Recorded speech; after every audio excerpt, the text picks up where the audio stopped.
Hoy vamos a enfocarnos en tres temas: mundo laboral, longevidad y búsqueda de sentido.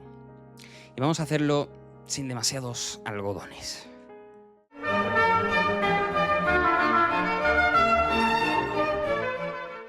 El asunto que vamos a tratar hoy es uno de los que más energía mental me ha consumido a lo largo del último año, intentando buscar posibles soluciones, que por cierto, para aquellos que de vosotros os gustan las matemáticas, al final del vídeo, una especie de apéndice, intentaré formalizar matemáticamente por qué tiene sentido quizás formular este tipo de soluciones, que primero os voy a explicar también a los que no tenéis ni idea de matemáticas, desde un punto de vista mucho más intuitivo. Evidentemente no es necesario para el argumento y además esto es una discusión que tiene que ser general para todas las personas independientemente de todo, ¿no? Aunque especialmente para los más jóvenes. Cuanto más jóvenes, más nos afecta esto, como es evidente. Y digo que todos tendríamos que estar ya ahora mismo tomando acción con respecto a lo que viene. Por un argumento probabilístico muy sencillo, muy intuitivo, que todo el mundo puede entender. Y es que imaginaos que existe un activo extraño que en el 99% de los casos os va a hacer millonarios, pero que sin embargo en un 1% de los casos os va a matar. Evidentemente, pocas personas invertirían en este activo, a pesar de que solamente sea un 1% la probabilidad de perder, el 99%, que es una cantidad masiva, sea la que nos da ganancias. Sin embargo, ese 1% es demasiado grande como para no tenerlo en cuenta. Y con respecto a la inteligencia artificial, aunque sea un 1%, la probabilidad que asociemos de que en nuestra vida, 2050, 2070, lo que sea, va a venir una inteligencia artificial general, es una probabilidad demasiado grande en la mayoría de los casos, si lo pensáis, porque no vais a asociarle una 0,00001%. Y si es así, bueno, en fin, creo que ese a priori tendríais que haberlo cambiado después de todo lo que hemos vivido los últimos años. Pero en todo caso, si desde luego, más siendo jóvenes, no habéis cambiado vuestra percepción a priori, vuestra probabilidad asociada a priori del impacto que puede tener inteligencia artificial a 20, 30 años, hay que hacerlo y una vez uno asocia esa cantidad de probabilidad, se da cuenta de que dice, tengo que actuar ya, igual que no puedo invertir en esa apuesta que os acabo de decir o en ese activo, igual que no te subirías en un avión respecto al cual sabes que con un 1% de posibilidad vas a caerte. Este es el argumento típico y me parece totalmente lógico. El criterio general para saber si invertiríamos en ese activo es, evidentemente, la esperanza, la media. Pero claro, podemos asociarle a morirnos un retorno de menos infinito en términos de dinero. Entonces, por poco que sea la probabilidad, automáticamente esa opción deberíamos desecharla. Y eso es quizás lo que nos va a ocurrir, aunque el argumento es un poco tramposo. Luego, para los matemáticos, veremos que en realidad esto tiene más sentido verlo de otra forma. Pero en todo caso, las consecuencias son exactamente las mismas. Y antes que nada, como digo, lo que hay es ver de qué axioma podemos partir, qué probabilidades vamos a asociar a esto, al evento de que venga una AI. Como AI o inteligencia artificial general, voy a tomar la definición de Misasavis, que tienen DeepMind desde hace muchos años, de un ente que muestre todas las capacidades intelectuales del ser humano, lo cual por supuesto no incluye la conciencia, porque además de que no podemos probarla, tampoco es necesaria para definir una inteligencia artificial general, y tampoco emociones ni nada. Si no tenemos conciencia, pues es quizás difícil asociar algo así como una emoción a un ser, ¿no?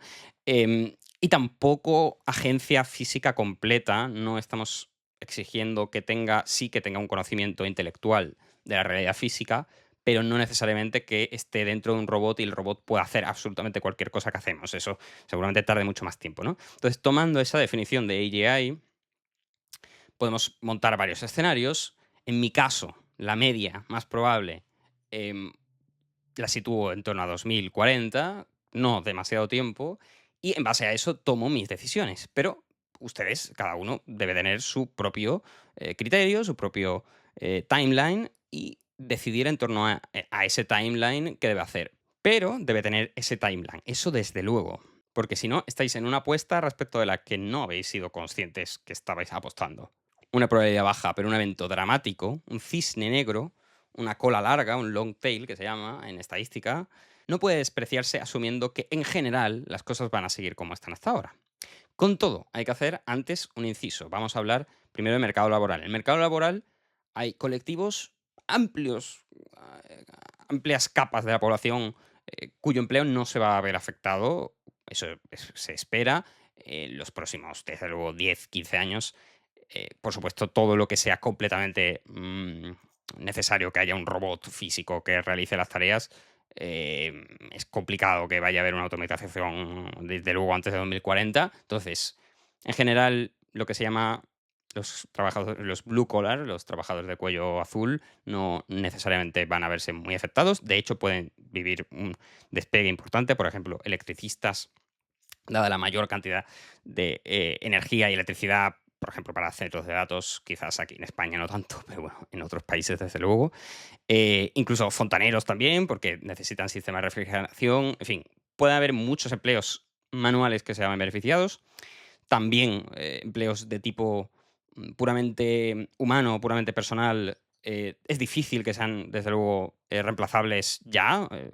De esto hemos hablado ya en otros vídeos. No vamos a centrarnos en ello, ¿no? Pueden haber el psicólogo de baja estofa, puede ser la inteligencia artificial, que es más barata, pero luego la gente va a necesitar un psicólogo para otros, para problemas un poco mayores, ¿no?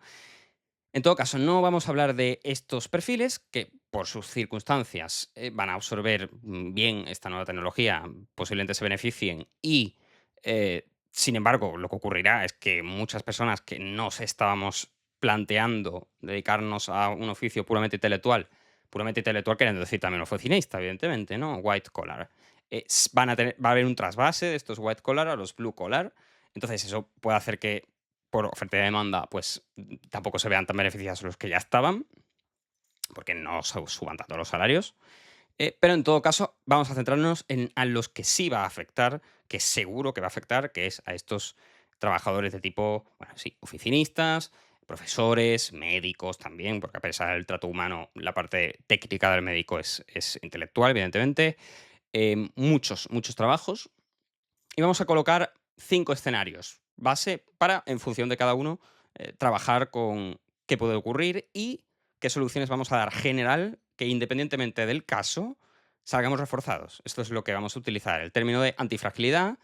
Este vídeo va a resonar mucho con las ideas de Nassim Taleb. Yo no he leído nada de Nassim Taleb, pero en general va a estar bastante inspirado en lo que he podido, gracias a la inteligencia artificial, trabajar en torno a sus ideas. Y este enfoque de antifragilidad, de que independiente del caso, tú salgas más o menos bien, independiente del caso, es muy complicado conseguir con esos cisnes negros como la inteligencia artificial, pues vamos a primero ver qué casos pueden haber. El primer caso es pensar que el trabajo va a seguir intelectual, va a seguir aproximadamente igual que como está. Otro caso puede ser que, bueno, algunos se van a beneficiar, otros no se van a beneficiar, que en general mitad, ¿no? Va a haber, quizás eso va a generar desigualdades, no va a ser muy positivo, pero bueno. Otro es que esto nos va a liberar de tareas aburridas, monótonas, nos vamos a dedicar a la parte más creativa. Esto no es necesariamente excluyente con respecto a lo demás, pero bueno, sería una visión en general más positiva si pensáramos que no va a haber un desempleo masivo y que todo el mundo va simplemente a trabajar en cosas más agradables. El cuarto sería que realmente va a haber mucha parte de la población que se va a quedar desempleada, pero vamos a conseguir, debido a que al aumento de la productividad general de la sociedad, el Estado va a poder redistribuir o se va a poder hacer algo, no va a haber un colapso absoluto. Este caso sería bastante negativo, pero no sería tan negativo porque al final pensaríamos que iba a haber una bajada de los precios, o al menos no una subida tan abrupta por aumento de productividad, y la gente, aunque ganara menos, pues podría comprar más cosas con ese dinero, porque los precios serían más baratos en comparación, aunque raramente vamos a tener deflación seguramente en las próximas décadas, pero bueno, en todo caso. Y el quinto caso sería un colapso absoluto, porque el ser humano es 100% reemplazable y en ese caso en que el ser humano es 100% reemplazable, como vamos a hablar después, tampoco tiene sentido el capitalismo, no tiene sentido prácticamente nada de lo que funciona ahora mismo y eso puede ser un evento muy dramático ante el cual es muy difícil realmente refugiarse, muy difícil. Bien, en torno a todo esto, una serie de notas que puedo comentar al margen. En primer lugar, evidentemente siempre se van a ver más perjudicados, ya está ocurriendo, los perfiles junior que los perfiles senior. Un programador junior ahora mismo es poco contratable, bastante poco contratable teniendo Cloud Code. Todas las animaciones que vais a ver en este vídeo, que no son perfectas, pero yo no tengo ni idea de programación, en Manim se llama, están generadas por inteligencia artificial en aproximadamente 20 minutos, cosa que antes creo que había tardado como 8 horas más todo, bueno, no sé, o 2 horas o 3 horas más todo lo que tendría que haber aprendido antes.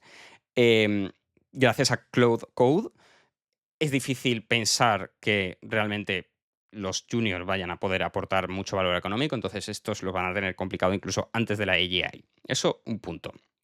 De nuevo, los jóvenes más jodidos. No solamente están jodidos ahora, sino que, o sea, en el futuro, digamos, porque van a vivir más tiempo y van a vivir 2050, 2060, sino que también ahora están más jodidos.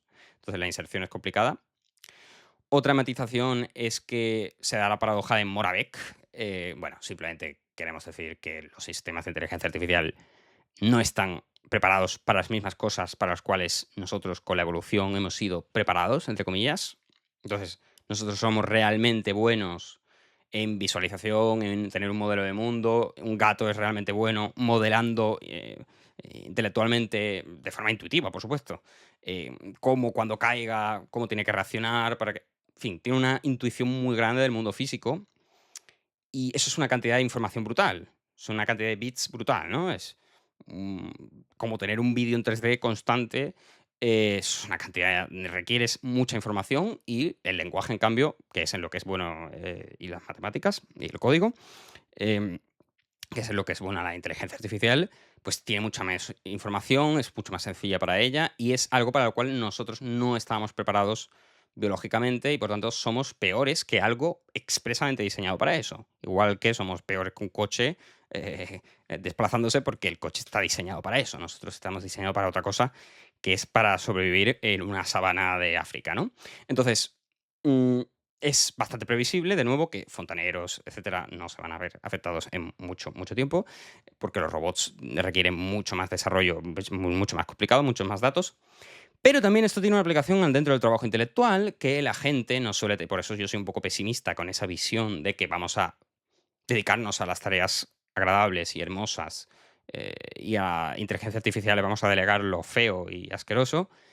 De momento es así en muchos casos.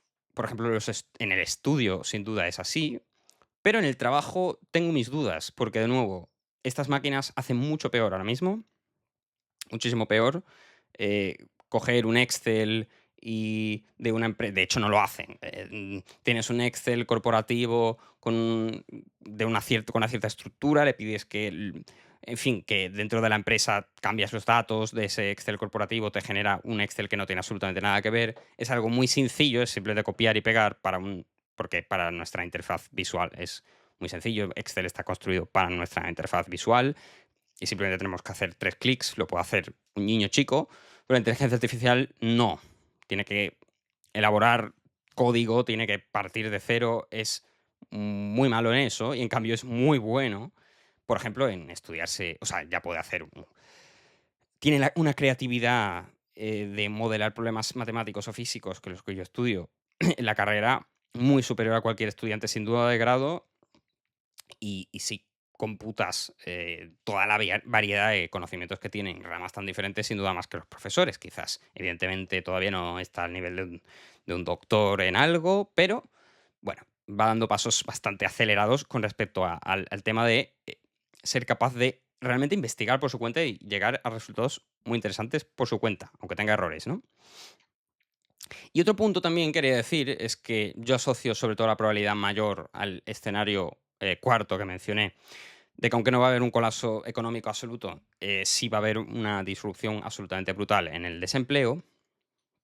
En ese cuarto punto lo sustento en que, vale, el evento de cola más larga del colapso económico también puede ocurrir, pero este tiene evidentemente más probabilidad que el otro, pero tiene una probabilidad bastante alta, habida cuenta de algo muy sencillo. Nosotros solamente podemos modelar los eventos de cola larga con una extrapolación, con los cisnes negros, con una extrapolación respecto de cuántos cisnes negros hemos visto en el pasado aproximadamente, ¿no? Este tipo de cosas se pueden hacer con, luego lo hablaremos, proceso de Poisson, ¿no? Y asocias que aleatoriamente va ocurriendo cada cierto tiempo un cisne negro con una cierta media de tiempo cada vez que ocurre, ¿no? Y entonces, es dudoso pensar que, habida cuenta de los cisnes negros que ya ha generado la propia IA, no vaya a ocurrir consecuentemente en el futuro y que esos cisnes negros multiplicados entre sí nos van a llevar a la AGI bastante rápido, ¿no? Entonces, por supuesto, tenemos el ejemplo de AlphaFold, famoso, del plegamiento de proteínas.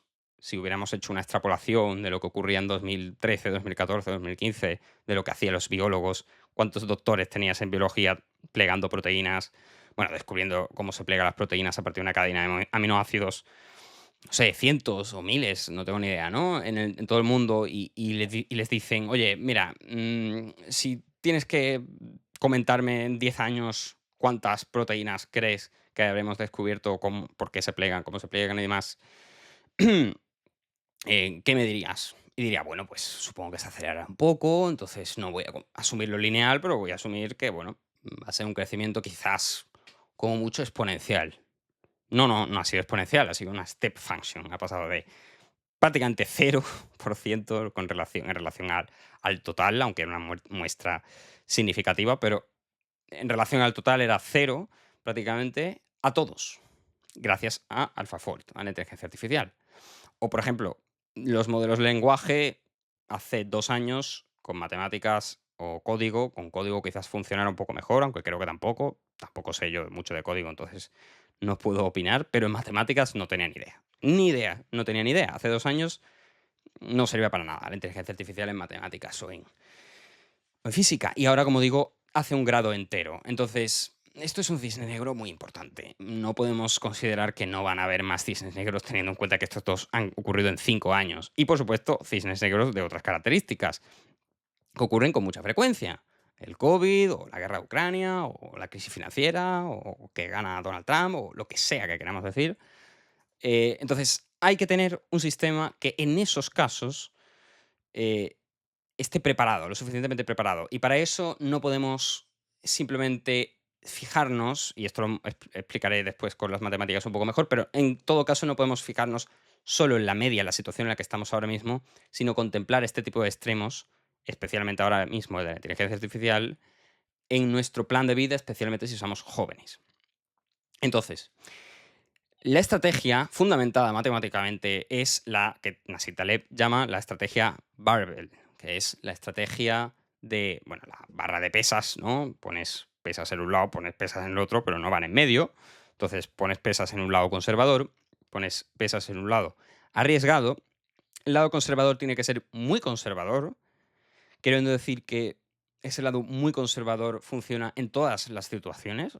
Entonces, de los 5 casos que hemos hablado antes, debería funcionar al menos en 4 de esos casos bien, aunque no despunte. Y el caso de varianza extremo, el caso de mayor convexidad, se dice, bueno, simplemente el caso en que puedes tener más retorno, el caso de mayor riesgo, pero que te puede salir muy mal, tiene que estar acotado, tiene que tener un riesgo acotado. Por eso vamos a asociarle mucha cantidad de preponderancia, digamos, mucho porcentaje de nuestra energía a dedicarnos a algo conservador, 60, 70, 80%, y un 20, 30, 40% como mucho a una estrategia más arriesgada que nos pueda dar beneficio en cualquiera de estos casos también. Pero sabiendo que su probabilidad de que ocurra es baja, pero de que eso nos aporta esa cierta convexidad que, como veremos luego, hace que en general estemos mejor cubiertos ante cualquier tipo de circunstancia. Y esto en el caso concreto de la AGI, ¿cómo se lograría dentro del mercado laboral? Bueno, pues por un lado, de los casos que hemos dicho antes, si quitamos el de colapso económico absoluto y total, en cuyo caso es muy complicado predecir a qué tarea económica nos tenemos que dedicar, a qué oficio tenemos que dedicarnos, por qué debemos apostar. En los otros 4 casos, una opción, por ejemplo, aquí en España sería ser funcionario. No es atractivo, no es lo más fantástico, quizás, ¿eh? Hay para quien sí, ¿no? Pero, por ejemplo, si has estudiado una carrera técnica, poca gente se va al sector público porque espera mayor convexidad dentro del sector privado. Por ejemplo, no sé, lo que sea, ¿no? Trabajar en una empresa privada de algo que te pueda reportar un mayor crecimiento potencial en a lo largo del tiempo. que ser un funcionario, ¿no? Pero ese funcionario, evidentemente, sería el caso conservador, excepto si el Estado colapsa. Em, Sería un escenario conservador en todos los casos, más o menos, los 4 primeros casos. Y luego un escenario, digamos, el otro enfoque barbell para no solo quedarte con ello, porque entonces sería básicamente como invertir solo en bonos, aunque los bonos tampoco tengo yo tan claro que sean tan seguros, pero bueno, no existe tal cosa como una inversión 100% segura, tampoco aquí, pero imaginemos que existe tal cosa como una inversión muy, muy segura en el mercado financiero, existe tal cosa y inviertes ahí, pues claro, evidentemente, por definición va a tener una rentabilidad muy baja, ¿no? No queremos una rentabilidad muy baja. Queremos algo que pueda aumentar la media de la misma forma que cuando tú aspiras a ser trabajador de una empresa en la que ganas más dinero o lo que sea, en el caso de un trabajador técnico, estás aspirando a más que a quedarte en la estrategia conservadora y funcionario. Sin embargo, es mejor colocar los pilares en los extremos que apostarlo todo al centro. De nuevo, esto tiene que ver con la distribución normal, con la distribución que la distribución normal no considera los casos de colas largas, sino que considera que siempre te vas a quedar en la media. Básicamente que escenario uno, como hemos hablado antes, y una distribución quizás más realista a la realidad, como propone Nassim Taleb, de una distribución de Cauchy se llama, que no tiene una desviación típica finita, que tiene una varianza infinita, que es una distribución más muy rara y que quizás predice mejor lo que nos puede ocurrir más en estas circunstancias. Si tomamos esa visión de apostarlo todo al medio, al que a priori nos da la misma media, que apostando una parte en la parte conservadora y otra en la parte arriesgada, el desempeño ante las colas largas de la estrategia de en medio va a ser la peor. Mucho peor. ¿Qué quiere decir esto de forma 100% práctica? Yo, por ejemplo, estudio física y matemáticas porque hace 5 años pues, era muy lógico, era muy sensato colocar la posibilidad de que esa media, ese trabajo white collar, bien remunerado por una carrera como esta, era muy sensato creer que iba a ser una opción posible y que los eventos de cola no iban a existir tanto como ahora mismo parecen existir. La probabilidad que asociabas a esos eventos de cola era más baja y ahora es mucho más alta. Tiene que cambiar por completo el enfoque de me intentaré dedicar, bueno, haré el enfoque de toda la vida, me saco la carrera lo antes posible, me hago un máster, intento tener unas ideas de programación, intento tener unas ideas de economía por si me dedico a algo del sector financiero. Y bueno, al principio ganaré una mierda, ganaré 1.000 euros, pero después de 15 años, pues ya tendré mi salario de 3.000, 4.000, lo que sea, después de haberme esforzado como un cabrón. En cambio, la estrategia del funcionario no es muy atractiva, vas a acabar con unos alumnos que son unos mm, cabrones, sean de la edad que sean, van a ser unos cabrones. No le ves la parte humana, sino que te quedas solamente con la parte de voy a ganar poco dinero y me voy a amargar. Y tampoco apuestas, dices, joder, estoy estudiando una carrera de física y matemáticas, voy a estar lo suficientemente bien como para no tener que montar una empresa y ganar dinero con una empresa, porque con mi puesto de trabajo puedo vivir una vida interesante desde el punto de vista del dinero, ¿no? Entonces, eso era el a priori hace 5 años o 4 años, cuando yo entré en esto, y ahora ha cambiado por completo y asocio una prioridad alta a acabar la carrera en un tiempo que me da completamente igual y después hacerme funcionario, incluso siendo profesor de instituto, a pesar de el vídeo que tenemos aquí en contra de la educación, en contra de la labor habitual de los profesores en la educación secundaria especialmente. Em, ¿Por qué? Porque 10 años después puede ocurrir que no tenga absolutamente ningún tipo de opción a nivel laboral dentro del sector privado. Segundo motivo, solamente me enfrento a otros seres humanos. En nuestras posiciones solo te enfrentas a otros seres humanos, no te enfrentas a inteligencias artificiales que te puedan sustituir. Además, si te das cuenta antes que los demás, puedes aprovechar que todavía no está saturado la predicción bajo este paradigma es que en un futuro va a haber una presión sobre ser funcionario absolutamente brutal. Entonces, uno tiene que intentar llegar un poco antes. aunque en todo caso te estás enfrentando a otros seres humanos, no a inteligencias artificiales, el riesgo está más acotado, es más previsible.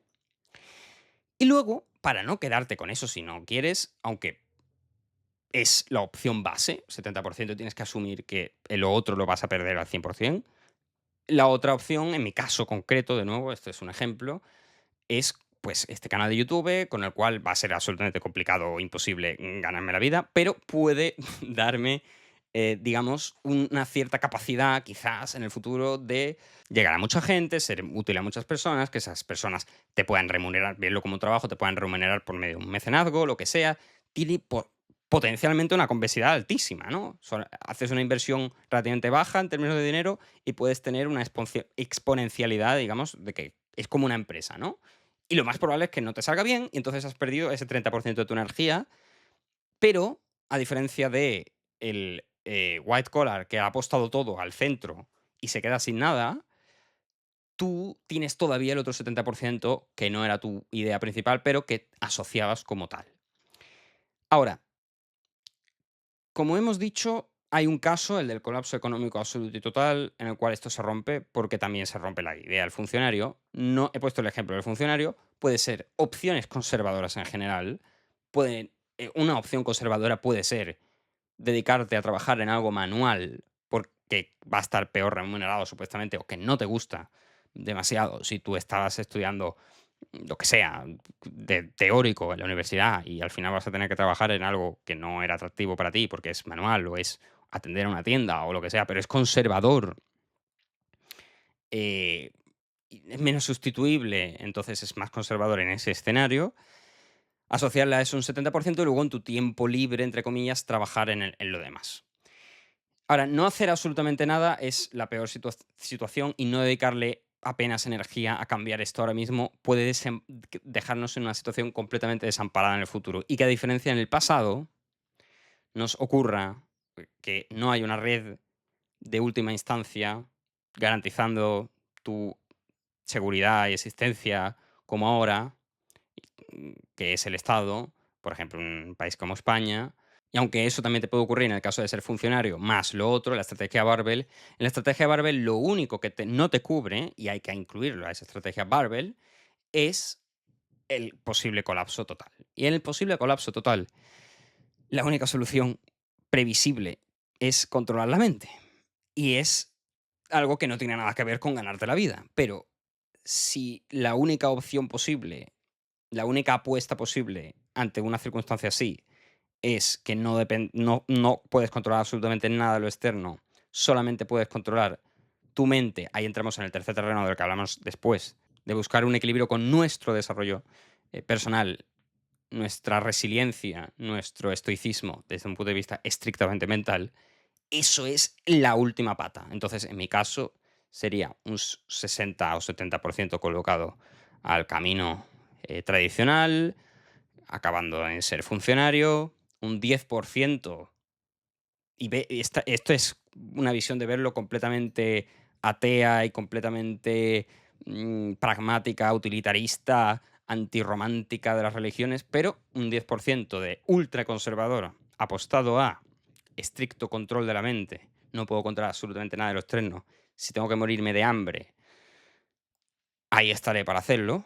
Y eso hay que cultivarlo, no vale simplemente con decirlo lo conseguiré en su momento. Eso, pues al menos ese porcentaje nimio de extremadamente conservador se lo tienes que dedicar, un 10-20% a eso, y luego un 10-20% al caso extremo. Y ahí tienes una triple, es una cosa que a nivel dinero tiene dos patas, conservador, explosivo, y a nivel existencial tiene otra pata más adicional, que es la del desarrollo personal estricto, independiente de lo que venga afuera, al que hay que asociarle, creo, más importancia que nunca, porque te puedes quedar totalmente desnudo. Ahora, por supuesto, dado el evento de cola, el cisne negro concreto de la inteligencia artificial general, hay que tomar decisiones en base a qué, por ejemplo, significa convexidad y a qué significa conservadurismo. Entonces, conservadurismo en este caso es algo tan simple en el caso del Estado como asumir que la inercia del Estado va a ser muy grande y a pesar de que no va a ser competitivo, como ya no es competitivo desde un punto de vista del mercado, debido al monopolio de la fuerza, va a seguir existiendo la necesidad de que haya funcionarios financiados por los impuestos de los otros, aunque sea por la parte de los impuestos de los fontaneros y los electricistas, porque ya no queden white collar. Digamos, ahí tienes esa hipótesis muy pragmática, muy aburrida. Por ejemplo, ser camarero, ser electricista, ser fontanero, eh, lo aceptas con una total... dices, esta es la razón por la cual esto va a seguir existiendo, es porque a los robots les queda mucho tiempo más. Pues entender eso es lo que te permite tomar la decisión de eso es una forma conservadora de actuar. Y debe estar en mis prioridades mucho más de lo que estaba hacer algo que parecía un 20% mejor, un 40% mejor, pero que en realidad puede ser un desastre. Y luego para la parte convexa, aparte de gran retorno potencial, pues sobre todo aquellas cualidades que en un mundo con inteligencia artificial pensemos que van a ser importantes que sigamos los humanos aportando independientemente de estas inteligencias artificiales. Entonces, de esto ya hemos hablado también en otro vídeo. Seguramente siga siendo importante la autenticidad humana, saber que detrás hay un ser humano, se va a vender como un producto más exclusivo, más deluxe, igual que la comida ecológica, en lugar de la comida que usa pesticidas asquerosos, o lo que sea, paga evidentemente un eh, plus. Y la autenticidad, el contacto humano, emocional, en un mundo en el cual además va a haber mucha necesidad de esa reconciliación quizás de los seres humanos, algunos entre ellos. Evidentemente no caigo en la visión naif de que esto va a hacer que la humanidad se reconcilie. Evidentemente no, esto es una mierda y van a haber guerras, seguramente mucho más cruentas y desagradables. Vamos a ir a eso después.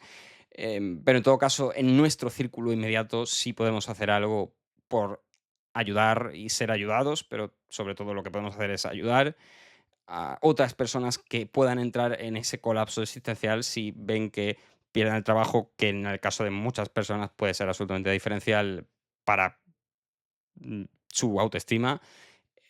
Por ejemplo, no solamente ya a nivel material, sino que se suma a nivel mental de soy un completo, una zofia, y en ese mundo hace falta mucha más sabiduría emocional, mucha más empatía y muchas más cualidades de ese tipo relacionales. Por supuesto, para ello también el aspecto de comunicación.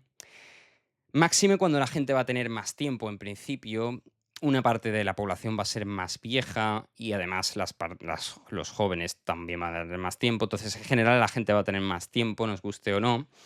Entonces, el aspecto comunicativo de la gente va a seguir entreteniéndose. Entonces, yo, por ejemplo, aquí la apuesta es a que cada vez va a haber más gente que vea YouTube y dentro de lo posible aportar algo de valor, pero sigue siendo entretenimiento. Desgraciada o agraciadamente es así. Entonces va a haberlo más. Eso es algo que hay que explotar. Seguramente los podcasts de seres humanos van a explotar todavía más. Van a explotar en Internet, porque al final, además, hay que aprovechar que las tecnologías cada vez son más. em, hacen más fácil esa labor de comunicación. Por ejemplo, ese caso del desarrollo personal, de la búsqueda de sentido, se puede facilitar si hay personas en Internet publicando libros o lo que sea en torno a ello, porque pueden llegar a pueden tener un alcance muy superior al que tuvo Jesucristo hace 2000 años. Por supuesto, también, no digo que la inteligencia vaya a ser inútil en todo esto, pero bueno, sin duda sí tener la agilidad mental de poder reinventarse, y la cualidad moral de ser capaz de no autofustigarte por acabar en un estrato de la sociedad que pensabas inferior. Digo, capacidad de reinventarse independientemente de lo que eso implique de cara a la visión que tú tenías, de lo que tenías que hacer, de lo que no tenías que hacer. Capacidad de reinventarte también con respecto a la inteligencia artificial. Más convexo va a ser aquellos trabajos que puedan utilizar la inteligencia artificial dentro de sus procesos productivos de forma individual. Que tú puedas poner a trabajar esa inteligencia artificial para ti. Esto no es fácil. Esto es el, el santo grial de lo que dicen los tecnofeudalistas, como le gustaría a nuestro presidente del gobierno, tecnotiranos de Silicon Valley. les gustaría, por supuesto, y ellos hablan de que, bueno, no va a ser tan difícil porque todo el mundo va a poder ponerse así, que su IA trabaje mientras tanto. Bueno, no es tan fácil saber qué tienes que hacer con tu IA, no es fácil. Igual que no es fácil montar una empresa, claro, todos ellos han montado una empresa, entonces, porque tienen capital infinito prácticamente y podían montar una empresa, pero para la persona normal y corriente no es fácil montar una empresa, no es fácil poner a trabajar un modelo que te cuesta no sé cuánto dinero hacer cosas. em, pero aún así, siempre a la hora de tú, esa parte más convexa, pensar, oye, ¿en qué cosas a nivel personal, a nivel laboral puedo utilizar la inteligencia artificial de manera más óptima, ¿no? Eso es algo en lo que, de nuevo, aquí en el canal de YouTube, pues espero que sea mucho más utilizable. Pongo este ejemplo constantemente. Cada persona tiene que encontrar el suyo. Yo pongo este ejemplo, que es el que yo puedo encontrar de forma personal, evidentemente. Y estar lo suficientemente cercano a la actualidad de la inteligencia artificial como para saber las limitaciones y potencialidades de ello, sin que nos paralice la sobreinformación con respecto a lo que puede pasar, ¿no? Entonces, esta habilidad de ser capaz de, por un lado, eh, ser consciente de las nuevas herramientas que existen en todo momento, sin, por otro lado, dejarte llevar por la euforia o dejarte llevar por el catastrofismo y dejar de tomar acciones y simplemente decir, lo tiro todo por la borda. No, tomar decisiones. O sea, yo soy el primero que, evidentemente, ha sido es catastrofista y a la vez muy positivo con respecto a esto, y por eso, pero quiero tomar acciones en relación a eso, ¿no? Quiero que eso cambie mi forma de actuar de forma, para la redundancia, muy potente, ¿no? Y no simplemente, pues, quedarme viéndolo una y otra vez. ¡Buah! Lo que viene, lo que viene. Por otro lado, también esta inteligencia artificial va a ser como ese gran otro, eh, mm, ya no solamente como le gustaría a Lacan o en general a cualquier psicólogo también, qué tontería. No solamente ya nos va a preocupar cómo piensan los demás, que son como una persona, son como seres extraños dada nuestra conciencia y siempre estamos alterando nuestra proyección del mundo en base a lo raro que son las demás personas y lo raros que somos nosotros con respecto a los demás. Ahora encima se va a agregar un tercer ente rarísimo, que ni siquiera es humano, respecto al que estamos muy poco familiarizados, que no sabemos si es consciente, si no es consciente, cuánto tenemos que apostar a lo que sabe, a lo que no sabe, etcétera, que es la inteligencia artificial. Entonces, todo lo que signifique conocer mejor ese fenómeno, la interpretabilidad, por ejemplo, aquí la interdisciplinariedad va a ser muy útil. Vaya trabalenguas tengo ahora mismo, ¿no? Va a ser muy útil, por ejemplo, poder aplicar las ideas que tenemos de biología, de psicología, a machine learning, a saber interpretar, oye, ¿por qué esto está actuando de esta forma? Esto es todo muy interesante, pero no solamente interesante, sino que puede ser fundamental a nivel de que estos entes realmente van a definir una nueva forma de relacionarnos con respecto a ellos, eh, que va a tener implicaciones brutales. Por ejemplo, ahora mismo una inteligencia artificial no sientes que te juzgue, porque sabes que no es consciente. Entonces, interpretas que en base a todo lo que sabes de ella, pues no, no tiene conciencia, no te está juzgando, no ha desarrollado todavía una opinión con respecto a ti que a ti no genera eso como con respecto a las otras personas, ¿no? Y eso hace que te puedas abrir más en ciertos temas. Eso puede tener unos peligros absolutamente brutales ahora mismo, pero ¿qué pasa si eso cambia en el futuro? Pues entonces las personas van a tener una relación diferente con respecto a la IA, van a tener una relación con respecto a la IA. Sin duda no van a tener una relación con respecto a la IA como la que tenemos con respecto a las máquinas. Tal cual. No va a ser. No vamos a poder actuar como los luditas en el siglo XIX, simplemente quemar las máquinas y ya está, porque eso sí que es otra cosa, pero es que no consideramos que tenga. Simplemente consideramos que nos afecta a nivel laboral.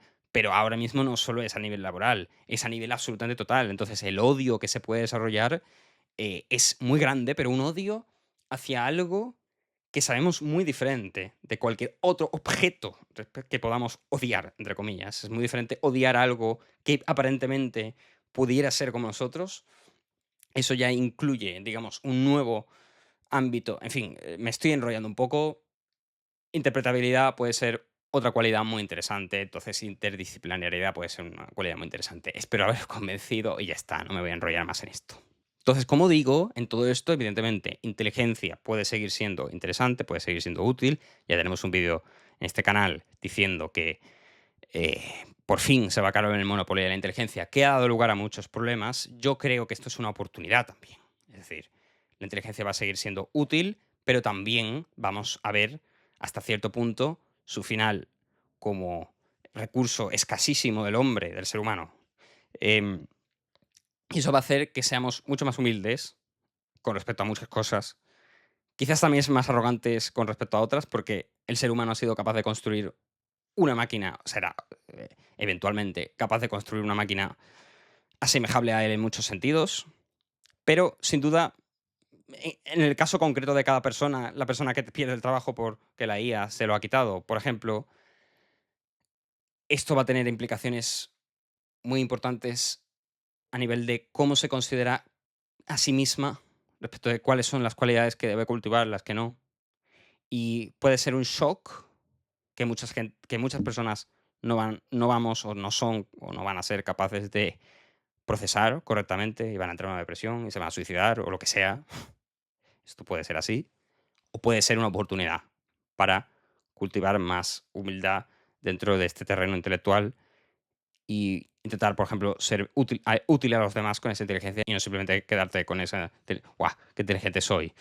Bien, vamos a hacer una pequeña recapitulación. Al principio del todo hablamos de por qué era importante que todas las personas, especialmente cuanto más jóvenes, más tenerlo en cuenta, em, había que asociar era imperativo asociar una probabilidad y actuar en base a eso. Luego hemos visto que la estrategia Barbell, que para cada persona va a adoptar una forma diferente, va a ser interesante. Luego hemos visto qué tipo de cualidades pueden ser interesantes para aplicar esa estrategia Barbell en diferentes aspectos de la vida.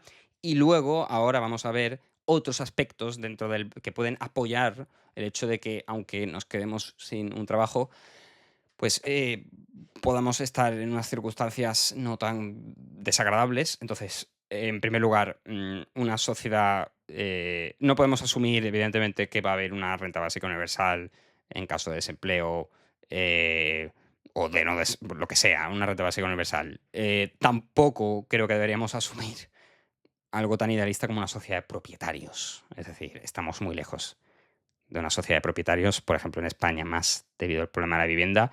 No quiero imaginarme ya en países de Latinoamérica. Evidentemente, la mayor parte de la población no somos propietarios de absolutamente nada.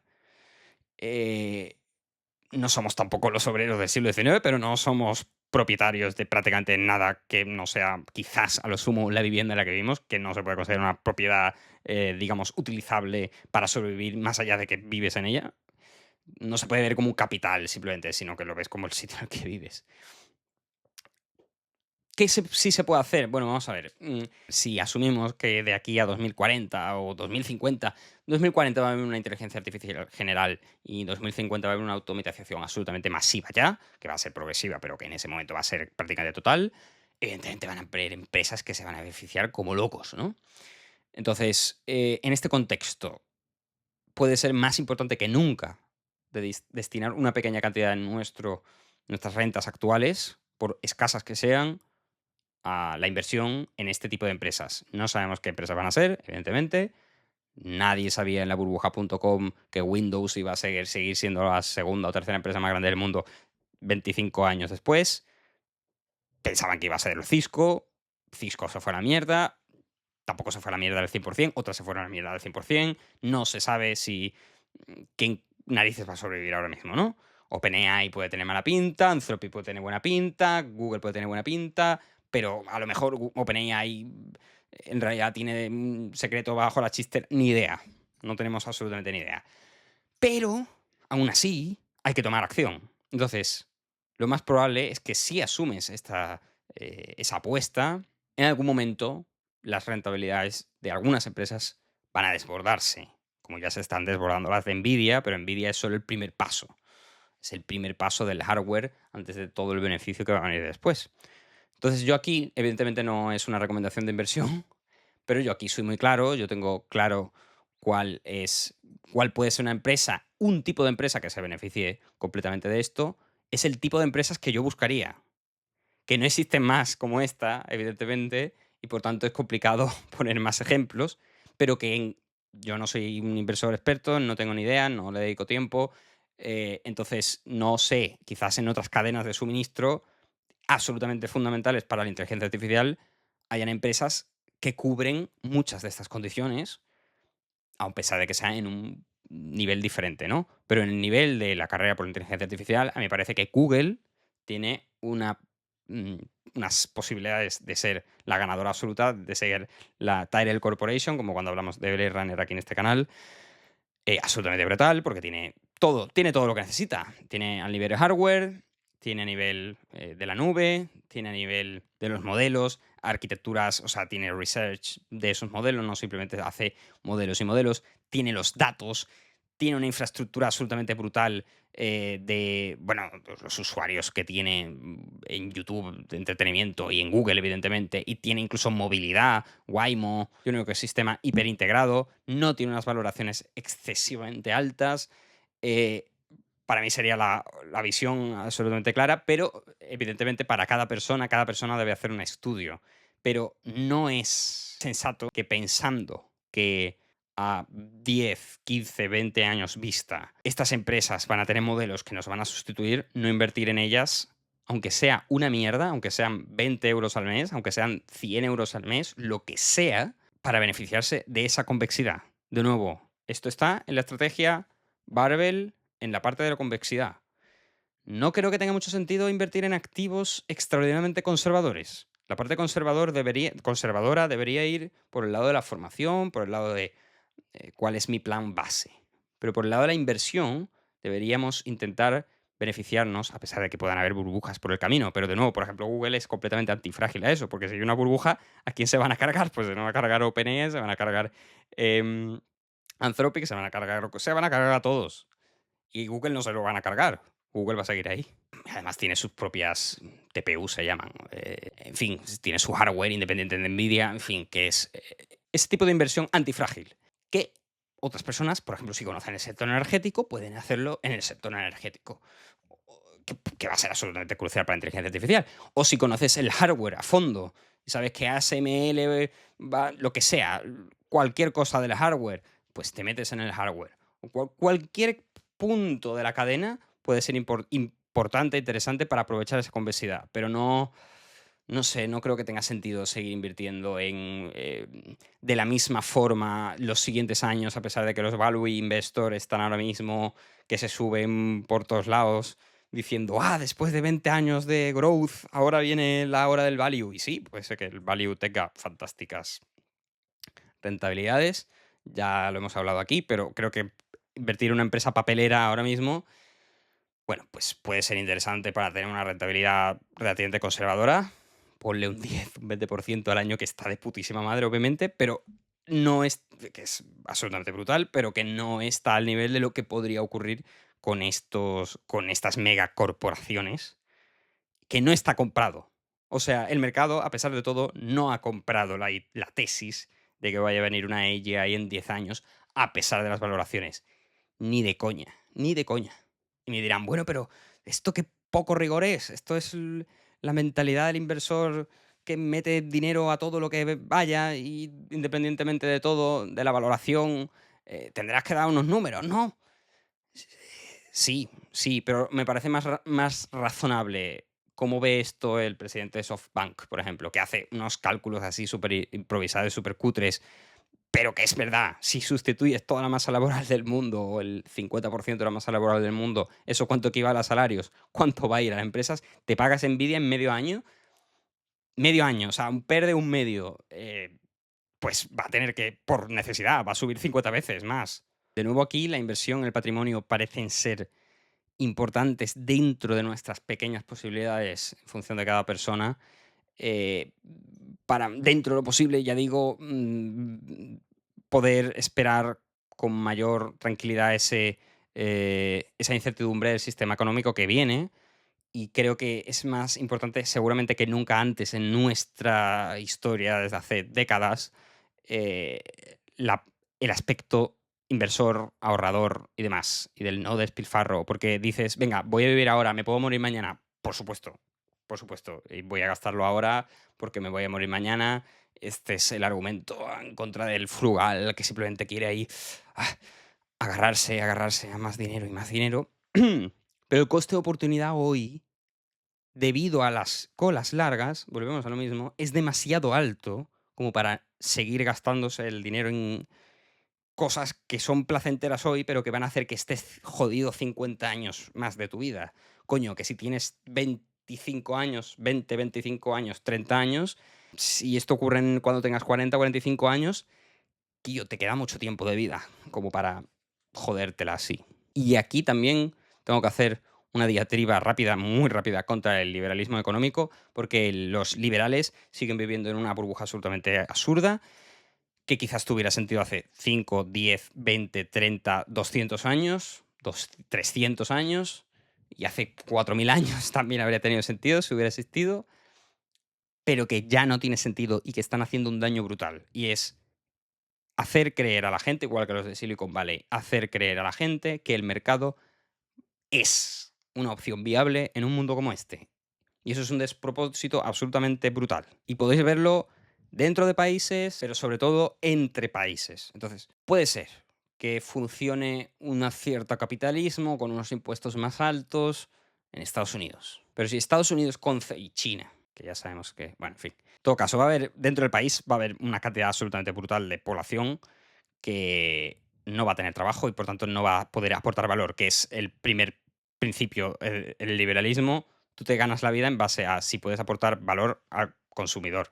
Y si no puedes aportar valor al consumidor porque eres un caballo en el siglo XXI, cuando los caballos llevan siendo obsoletos desde principios del siglo XX, caballo te vas a quedar pues para dar vueltas y que te miran los turistas y te hagan fotos y ya está, pero no vas a ser útil económicamente. Y esto es literalmente así. Entonces, si de verdad vamos a seguir midiendo los ingresos de una persona por el valor que aportan a los demás en un mercado y el patrimonio acumulado por el valor que ha aportado en conjunto plus el valor que ha aportado arriesgándose para capitalizarlo en los mercados financieros, por ejemplo, en el momento en que tú dejas, a no ser que seas propietario y puedas hacer eso con las empresas, pero claro, para vivir de eso tienes que ser un pedazo de propietario, que quizá ellos sean,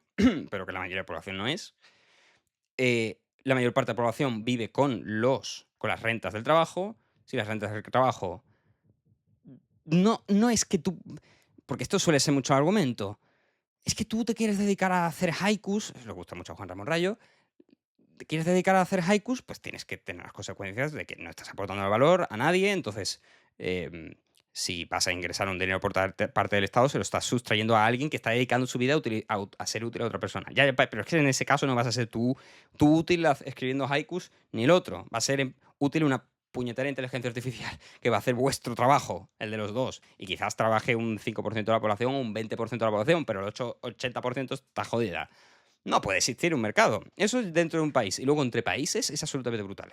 Porque si esto ocurre, si en Estados Unidos existe una revolución absolutamente brutal, de nuevo, en los procesos productivos y en el resto del mundo, en Europa, en África, sin duda, en Latinoamérica y en partes de Asia, sin duda no, ¿qué narices vamos a poder aportar en un mundo en el que estamos 100% inundados por los productos de un país que puede producir, que tiene una ventaja comparativa a todo nivel? Entonces, la economía clásica supone que los países pobres crecen porque siempre van a tener una ventaja comparativa en algo.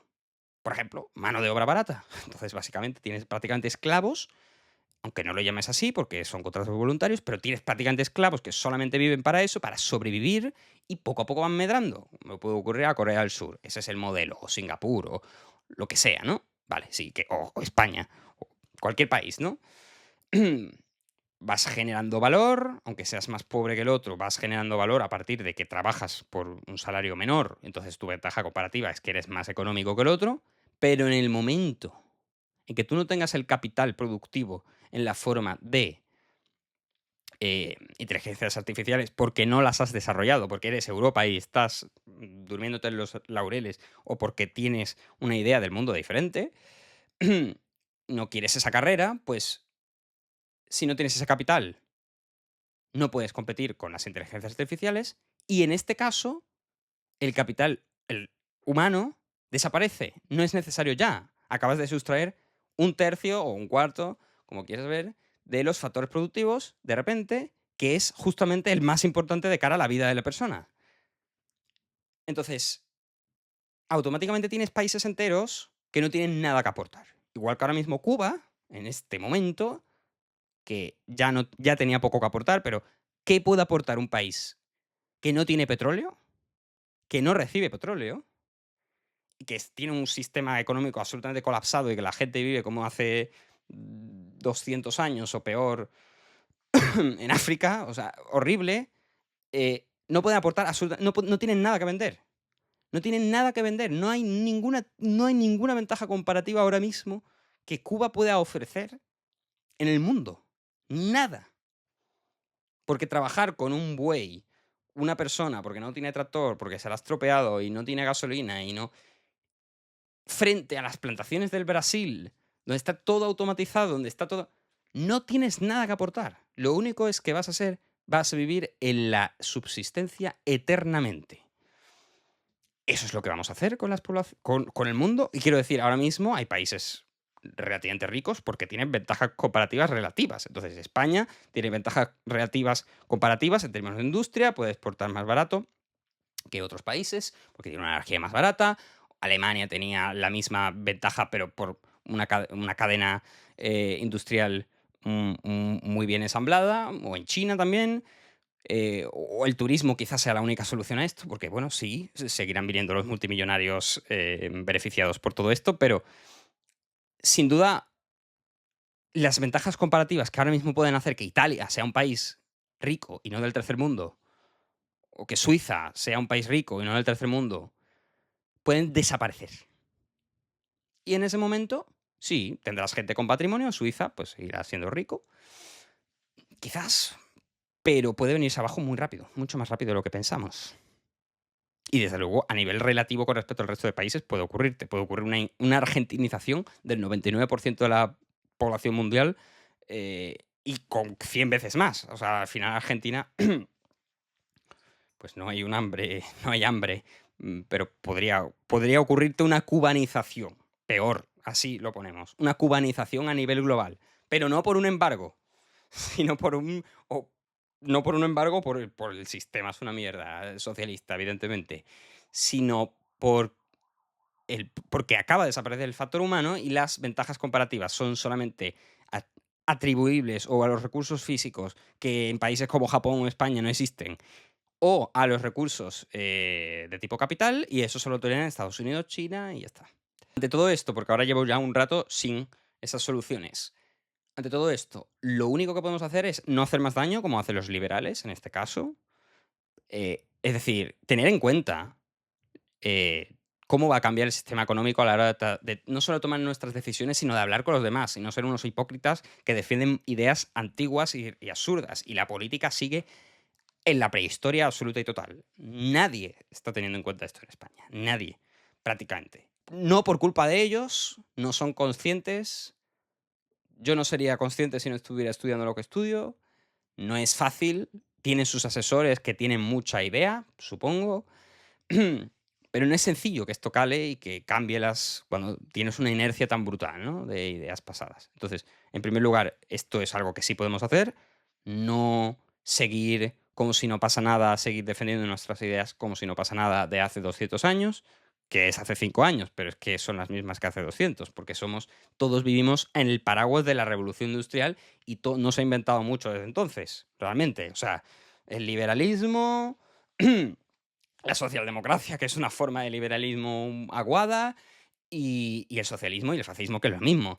Entonces, y el nacionalismo del siglo XIX. Entonces, no ha cambiado mucho la cosa, realmente. La religión está por ahí. No ha cambiado mucho la cosa, pero esto lo va a cambiar todo. Esto no va a haber. Aquí yo no voy a ver izquierda, derecha. No, aquí la izquierda, derecha va a ser. ¿Quieres IA? ¿No quieres IA? Te conviertes, si no quieres IA, te conviertes en Cuba. Pero bueno, en fin. Eso es una cosa. Y luego, en segundo lugar, hay que ser muy flexible con respecto a nuestro futuro mentalmente, queriendo decir que no sabemos ni siquiera el sistema económico al cual vamos a nivel 30, 40 años vista desde hoy. em, y por tanto, debemos realmente desarrollar esa cualidad absolutamente crucial de la paciencia y de no tener unas expectativas muy altas con respecto a el futuro de nuestra propia vida. Y esto es así. Y fue así durante miles de años.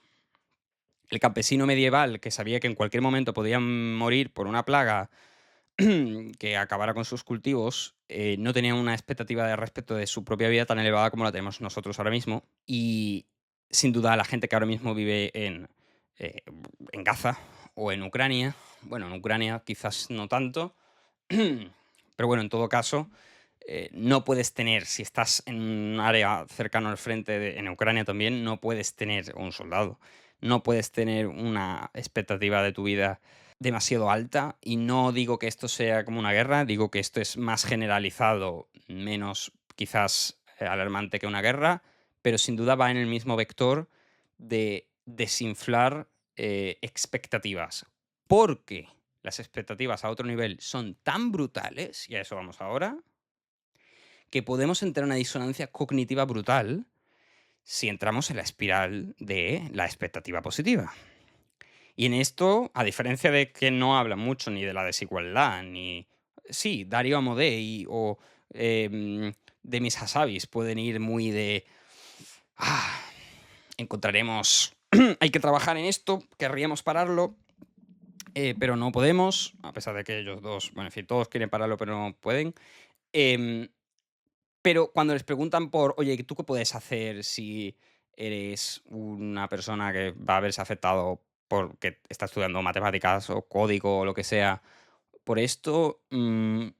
¿Tú qué les recomiendas hacer? Y les dicen lo mismo, bueno, sé más creativo, sé más... Que puedes decir que es lo mismo que te estoy recomendando yo, pero bueno, creo que es un poco diferente el conjunto, sinceramente.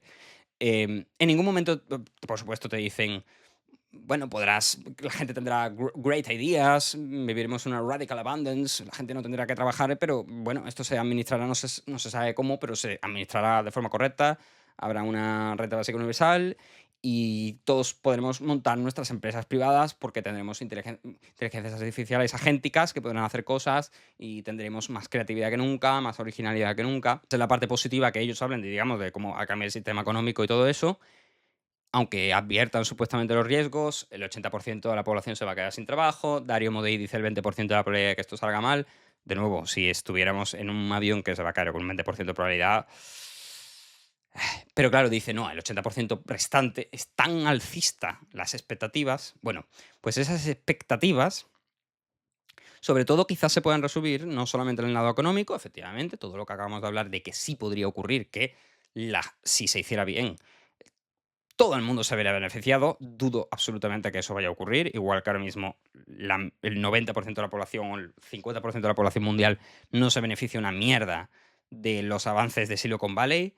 Vale, pueden tener un móvil, pero pueden tener un móvil para hacer lo que ocurrió con Facebook en Birmania o lo que sea, para que el Estado Islámico pueda subir vídeos más amenazantes y hacerse con Mali, que es lo que está ocurriendo ahora, lo que sea, lo que sea.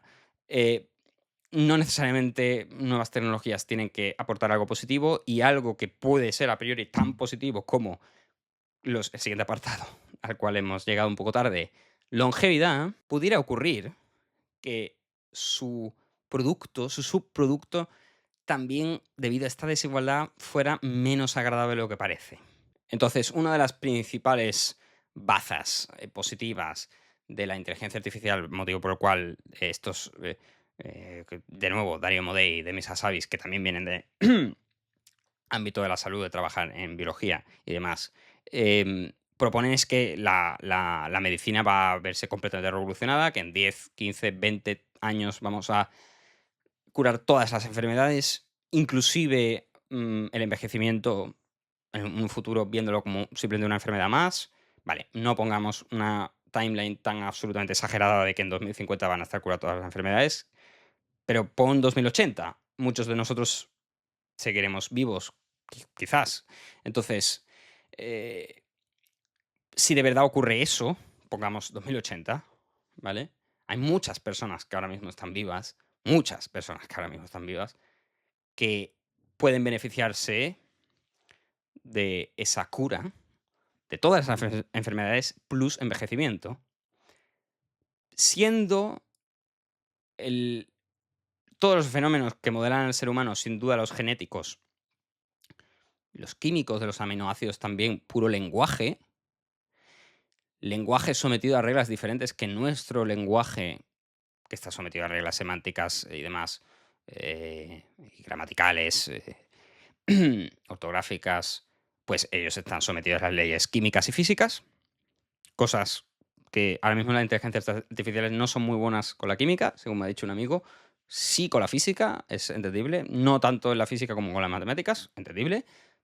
En última instancia seguramente acabe llegando y son aunque no lo modeles con un eh, chatbot como ChatGPT dedicado al lenguaje, sino que lo hagas con un modelo de lenguaje también, pero dedicado específicamente, como en el caso de AlphaFold, pues parece plausible que, al igual que la física tuvo mucha sinergia con la matemática en el siglo XVI, y eso ha dado lugar a la revolución de la ciencia y después la revolución industrial, y eso ha cambiado por completo al ser humano, esto podría ser mucho mejor.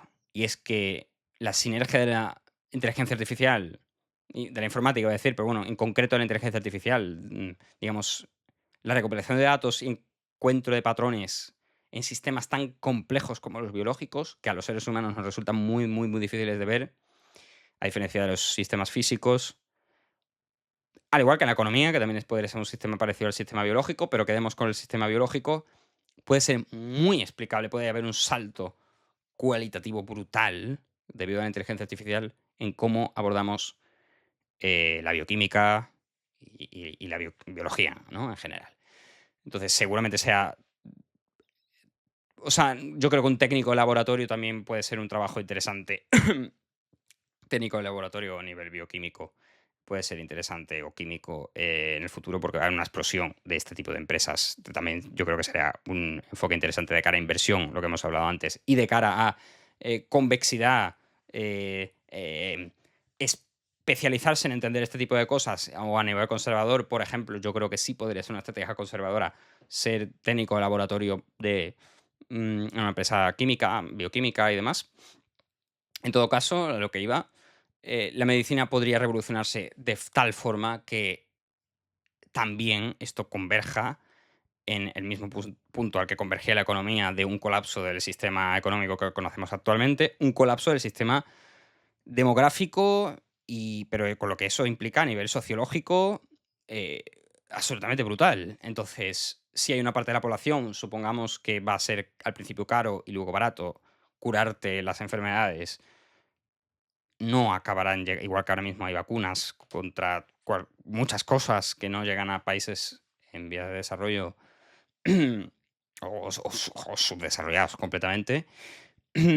eh, Seguramente en 2080, pues aunque exista esa tecnología desde 2040, siga habiendo una gran parte de la población que no pueda hacerlo. Pero claro, la diferencia entre que ahora mismo puedes curarte un cáncer con un 30, 40, 50, 60% de probabilidad, un cáncer, o que te puedes curar de tal enfermedad, no te mueres de malaria, no te mueres del dengue, lo que sea, pasar de eso a no te mueres nunca, excepto por un accidente, eso ya hablamos de dos cosas totalmente diferentes. Hablamos ya de un ser humano versus un dios. Entonces, si tienes a un ser humano en San Francisco que puede revivirse eternamente, prácticamente, que tiene la expectativa que va a hacerlo, porque en última instancia se va a acabar muriendo por lo que sea, un accidente, va a morir, no va a vivir eternamente, pero bueno, puede prolongar indefinidamente su vida 200 años, ponte, y la persona en Ucrania, enviada al frente de batalla, muere a los 20 y en cualquier otra guerra, o en cualquier otro país porque no tiene con qué comer, porque le han quitado el trabajo. Va a vivirse un grado de desigualdad, de sufrimiento y demás brutal, realmente. Y no veo tan positivo esto como podría ser si viviéramos en una sociedad más igualitaria y empática. Pero en todo caso, independientemente de que esto va a ser así y no idealizo las consecuencias a nivel social, a nivel individual puede ser interesante. Otra cosa es que luego querramos hacerlo, pero sin duda no querremos si no vivir eternamente, sin duda sí tener menos enfermedades. Entonces, saber que tenemos la oportunidad, de nuevo, asociamos un por cierto porcentaje a que de aquí a 2070 o 2080 todas las enfermedades y el envejecimiento van a ser curados, supongamos ese supuesto tan alocado, y pongamos un 1% de probabilidad, eso cambia de nuevo todo tanto que no podemos despreciarlo. ¿Y en qué sentido cambia esto ahora nuestra percepción de todo? Bueno, al igual que antes tenemos una estrategia barbell con el mundo laboral, aquí no hace falta tener una estrategia barbell, aquí no hay una convexidad posible con respecto a la salud, excepto beneficiarte de ese producto tecnológico que venga en el futuro. Entonces, hasta entonces, la única estrategia posible es maximizar calidad de vida, por supuesto, pero también tiempo de vida, cosa que antes no era tan obvio. Es decir, yo hace 3 o 4 años no habría priorizado tanto, quizás, tiempo de vida versus calidad de vida hoy. Os pongo un ejemplo. Está, hay una correlación muy elevada, es la correlación más elevada, de hecho, que se ha encontrado con longevidad, con tiempo, con no longevidad medida como calidad de vida, sino como tiempo de vida, esperanza de vida al nacer. En ratones, la correlación más alta que se ha encontrado con longevidad es déficit calórico. Un déficit calórico muy importante del 25%. Claro, un déficit calórico de esas características puede hacer que vivas muchos más años, con probabilidad de tener muchos más años. Existe correlación.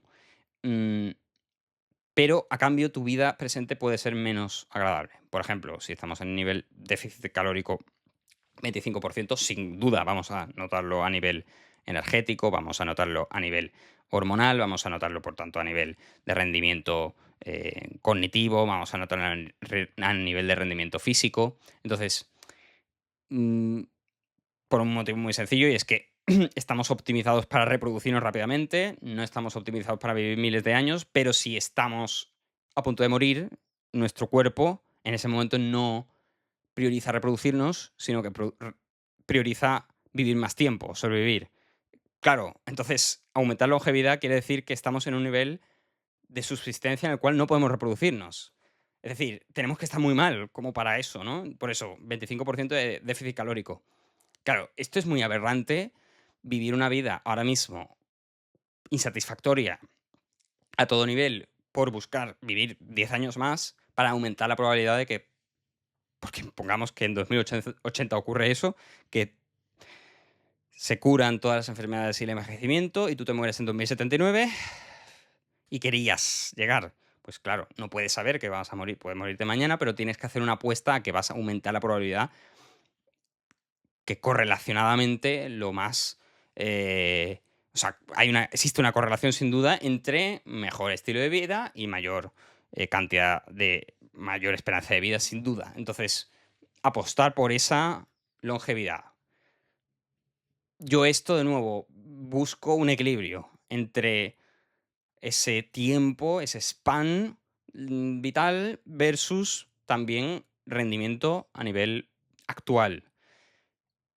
Eso es un punto dulce intermedio que se puede encontrar y que se encuentra de forma completamente opuesta a la visión de voy a achicharrarme físicamente hoy porque no, ya en el futuro me voy a morir. Entonces, si me muero con 60, tampoco me voy a joder tanto, porque total, de 60 a 80 tampoco voy a vivir una fantástica vida. Hombre, pero si con 79 te pueden rejuvenecer a 20, ahí cambias quizás tu opinión. Bueno, la gente no creo que sea tan largoplacista, pero como estamos aquí valorando consecuencias a muy largo plazo, esta es la solución que yo encuentro en este problema, digamos, de la longevidad, queriendo subirse uno al barco de aumentar la probabilidad tanto de que ocurra primero el descubrimiento como de que sea económicamente viable para ti acceder a él, básicamente aumentar longevidad, tanto calidad de vida como tiempo de vida. Y eso, pues nada, pasa por las recomendaciones típicas de cierto déficit calórico, por supuesto, menor a comer alimentos de bajo índice glucémico, deporte, hipertrofia y también, por supuesto, ejercicio cardiovascular, dormir bien, ejercicio cognitivo también es importante, sin duda, y relaciones sociales. En fin, todo lo que ya sabemos. Esto puede ser que tenga más sentido ahora que nunca si uno quiere tener la posibilidad de ver ese cambio tecnológico, a pesar de todo el aspecto negativo que pueda ir asociado a él, del que hemos hablado antes ya. Y con esto, aunque ya lo hemos tratado de forma diluida a lo largo de todo el vídeo, todo este juego entre expectativa por un lado y necesidad de apelar a más paciencia y a cualidades personales humanas de toda la vida que van a cobrar más importancia, mm, entramos en este tercer campo de la búsqueda de sentido. Búsqueda de sentido, en general, un tema absolutamente difícil, no muy personal, muy complicado. No tengo ni idea, tengo 21 años, no tengo ni idea de qué puedo decirle a cualquier persona. Evidentemente que la mayor parte de los casos va a ser mayor que yo, va a tener más idea, pero independiente de lo que he dicho antes, de asociar ese 10% a una estrategia hiperconservadora desde un punto de vista pragmático y funcional, hay algo que no es pragmático ni funcional, que es, ¿qué narices? Esta es una pregunta que ha existido siempre, que la inteligencia artificial simplemente puede, debido a que tengamos más tiempo, em, enfrentarnos un espejo ante nosotros mismos mayor que antes, a todas las edades. Antes siempre podías tener la expectativas fútiles, pero en todo caso expectativas que te hacían moverte para adelante, despertarte por la mañana, que al final es lo que ocurre a menudo, que simplemente vas a trabajar o a estudiar por la mañana porque esperas pequeño incremento a mejor en el futuro y demás, ¿no? A no ser que sea por pura supervivencia. Pero si ves el futuro como algo tan ruidoso, tan negro, es más fácil que de nuevo reconectes con esa parte que a menudo nos da tanto miedo, de la búsqueda del sentido de nuestra vida, ¿qué coño hacemos aquí? Entonces, de nuevo, ni idea.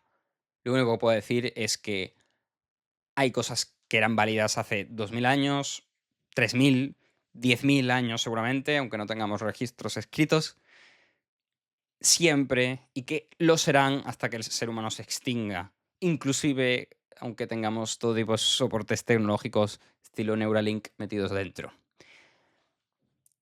Porque, en última instancia, la respuesta fundamental sobre nuestra existencia no va a cambiar por el hecho de que estas máquinas estén aquí. Solamente van a añadir ruido, van a exacerbar desigualdades que hagan que lleguemos a límites de desigualdades humanas que pueden hacernos replantearnos, igual que Auschwitz hace replantearnos, evidentemente, a todos los seres humanos qué coño estamos haciendo. Esto va a hacerlo. Y lo está haciendo ya. Y estoy convencido de que un vídeo como este, si yo lo hubiera visto hace un año, dada mi previa ingenuidad con respecto a este futuro, me haría replantearme lo que me hizo replantearme otro tipo de personas que hablaron de este tema. En primer lugar, encontramos la peculiar circunstancia de que podamos estar modelando sistemas que en muchos sentidos se van a parecer de forma extraordinaria a los seres humanos, que todavía no es así. Y esto es muy importante decirlo. Lo que estamos hablando hoy es todo a futuro. Los modelos actuales son una bazofia a pesar de todo lo que puedan hacer y nadie en su sano juicio, l- simplemente viendo lo que hay ahora mismo, debería deducir cómo van a ser los modelos en el futuro. Solamente podemos hacerlo con una extrapolación, es decir, necesitamos más de un punto, necesitamos varios puntos. Y viendo la comparación de lo que estos sistemas hacían hace 5 años y hoy, ahí sí entra ese miedo.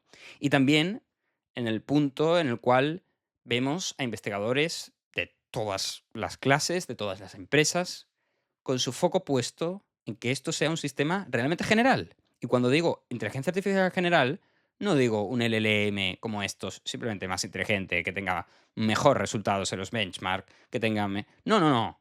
Quiere decir un LLM que tenga un contexto como mínimo similar a un ser humano, es decir, vamos a tener que implementar medidas como, por ejemplo, en un podcast que estuve escuchando muy interesante de Andrej Karpathy, en el canal de Dwarkesh Patel, pues en ese podcast comenta la importancia del sueño, por ejemplo, eh, que evolutivamente parece que tiene sentido habernos topado con esa que no parece ser solo un epifenómeno, aunque pudiera serlo, el sueño mientras estamos dormidos, recuperando todo, sino que puede tener un sentido de generar datos sintéticos en los que entrenarnos, igual que queremos hacer con una inteligencia artificial entre ventana de contexto y ventana de contexto, para que sintetice lo anterior, en, para que ponga a trabajar lo que acaba de ver por un lado para comprimirlo.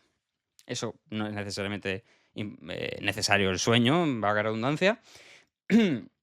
Comprimir, porque la memoria selecciona. Estos modelos, la ventana de atención no selecciona de forma eficiente. Está todo como ahí delante de la estantería. Son malos en esto. Y simultáneamente ese aspecto de sueño de aprender, incluso fuera de esa ventana de contexto, quizás rumiando sobre lo que acaba de ver, y eso sea lo que le permita saber qué es importante y qué no es importante, ¿vale? Con datos sintéticos añadiendo más entropía, digamos, a su pensamiento, igual que hacemos nosotros en los sueños, que nos ocurren cosas que no nos ocurren en la vida cotidiana y nos permiten estar en circunstancias diferentes. Es un ejemplo, pero el caso es que vemos como, en todo caso, estos investigadores constantemente están intentando en- enfrentar problemas que se encuentran de estos sistemas mirando en la biología, porque la biología los resolvió hace millones de años. Entonces, no nos extrañemos por el hecho de que estos sistemas crecientemente adquieran características más y más antropomórficas, inclusive esta del sueño, que a priori no tendría por qué ser necesaria, por poner un ejemplo, o las emociones, o la sensación de que van a morir, porque también es muy extraño compartir la... No sabemos cómo podemos alinear estos sistemas, quizás si no les damos una noción de su propia finitud. En definitiva, estamos creando sistemas matemáticamente que se parecen, que se pueden parecer tanto a nosotros, que nos haga dudar de forma total de la coherencia y necesidad de religiones que predican la especialidad del ser humano por sobre el resto de entes del mundo, incluidos los animales. Por ejemplo, en el caso del cristianismo, el ser humano está hecho a imagen y semejanza de Dios y el animal está puesto ahí para servirle prácticamente. O en el caso del budismo, pues todos seres vivos. Bueno, ¿y qué pasa con estos? Estos van a hacer que nos preguntemos de forma seria si nuestras creencias tienen algún tipo de sentido. Evidentemente, una epidemia de ateísmo extremo derivado del cientificismo de la inteligencia artificial es peligrosa, pero puede ser necesaria, puede ser un momento necesario de la historia de la humanidad, igual que fue necesario el heliocentrismo después de tantos siglos de creencia del ser humano colocado como el centro de la creación de Dios, y luego el destierro de ese heliocentrismo, pues quizás vivamos con respecto a eso, ahora mismo no, en el panorama de la física, de pensar que éramos especiales por nuestra situación en el universo, ahora quizás nos ocurra a nivel biológico. Y pensamos que somos especiales por el soporte en que nos encontramos y que además no podemos emular nuestra forma de ser, que tenemos algo característico. Seamos materialistas, cientificistas o seamos espirituales y creamos en la existencia de un alma o de lo que carajos queramos decir, eh, sea cualquiera de esos dos casos, todavía en el presente damos una importancia absolutamente brutal a la especialidad del ser humano sobre todo lo demás. Por eso el abismo, cuando miramos simplemente a las estrellas, nos damos cuenta de que seguramente haya muchas otras cosas que importan, respecto a las cuales solamente nos miramos a nuestro ombligo y Putin invade Ucrania, Ucrania responde, y Feijóo le dice esto a Pedro Sánchez, y Milei y Sheinbaum, lo que sea. Absurdo, pero así estamos constituidos. Esto quizás nos permita ganar perspectiva. es una oportunidad para ampliar las miras, igual que fue una oportunidad para ampliar las miras, a pesar de que perdimos otras, la revolución científica del siglo XVI y XVII. Y por otro lado también, ¿qué características el ser humano debe tener en un mundo en el que tanto ruido va a encontrarse por todos lados? Entonces, una característica de la antifragilidad de la que hemos hablado antes es sin duda ser capaz de, aun cayéndose todo, por ejemplo, supongamos un colapso del sistema tecnológico en un momento determinado, ser capaz de subsistir sin ello. ¿A todo nivel?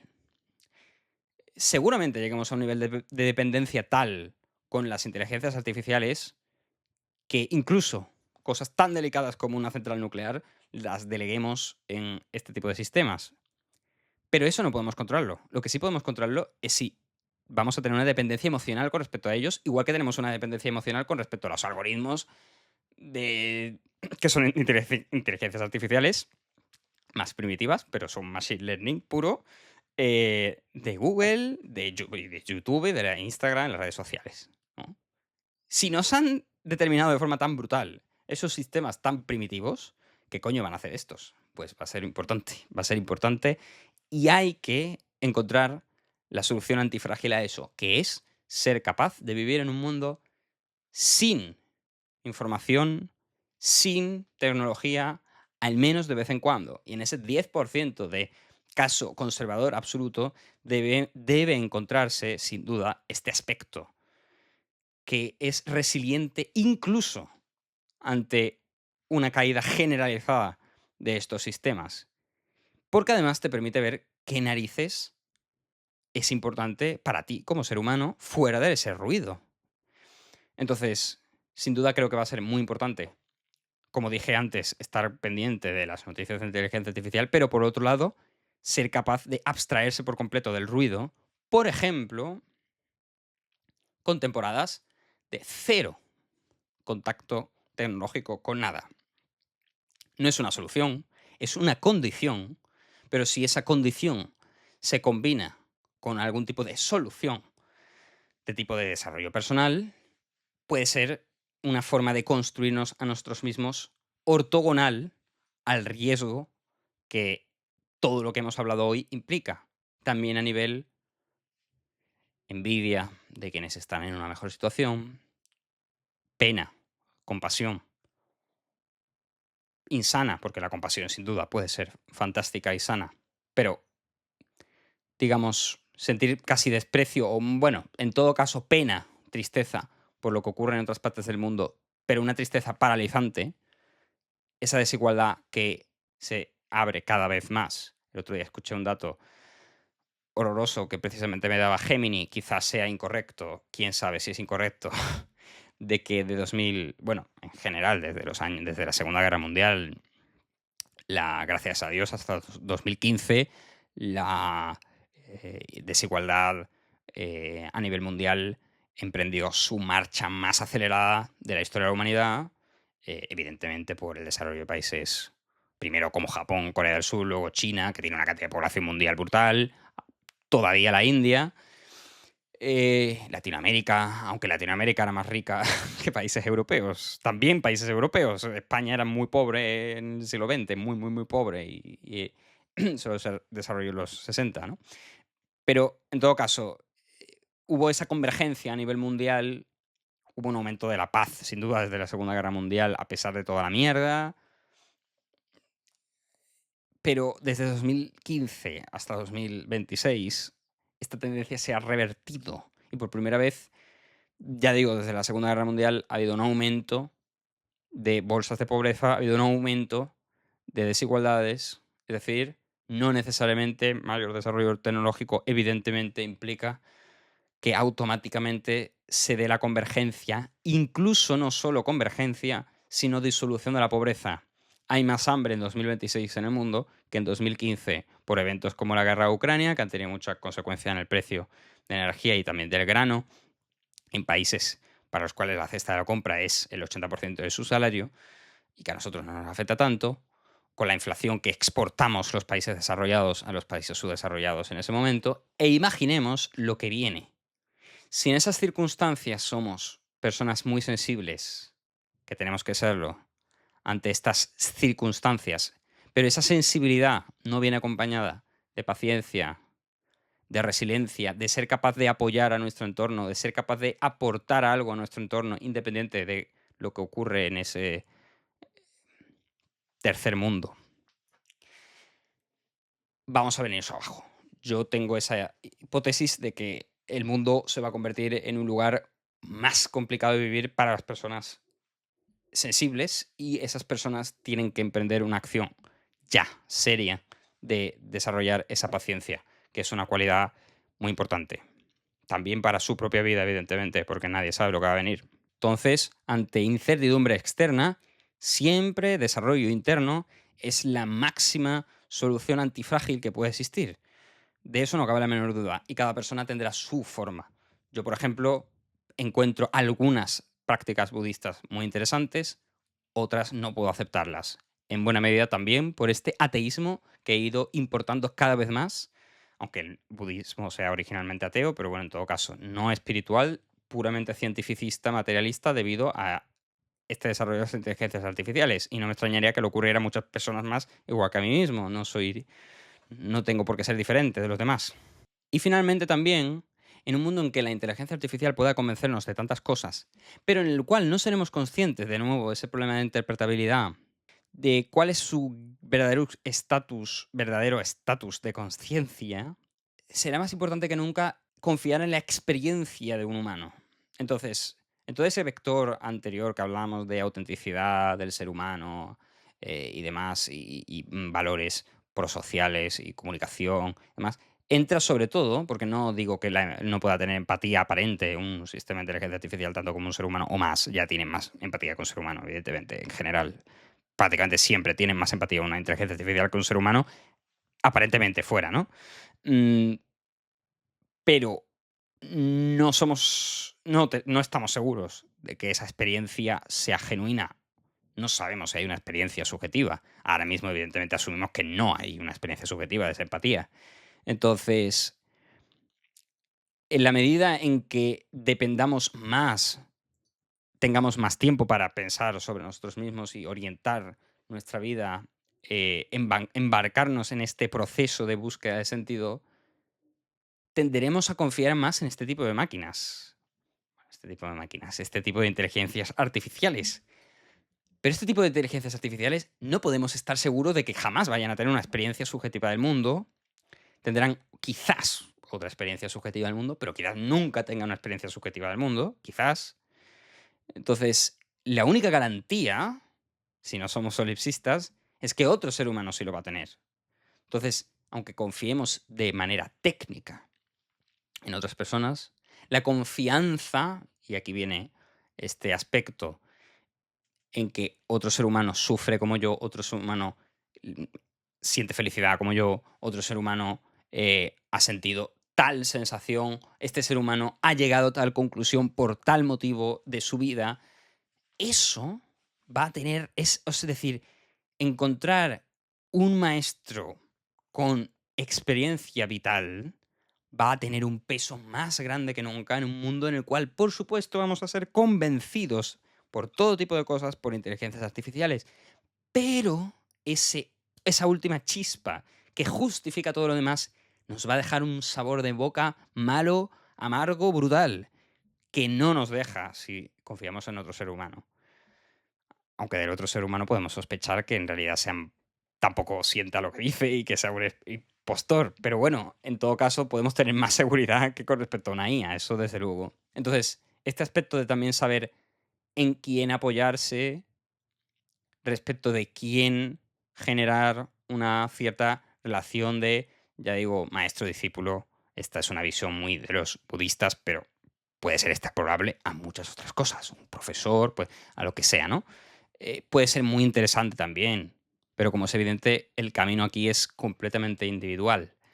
Nadie puede decirnos qué debemos pensar, qué debemos hacer, pero espero que esta reflexión, esta parte del vídeo, os haya animado quizás a replantear dónde podéis buscar ese camino y quizás sí es más importante de lo que podríamos estar pensando debido a las inercias del mundo en el que siempre hemos vivido, ese famoso mundo de la media, del no pasa nada.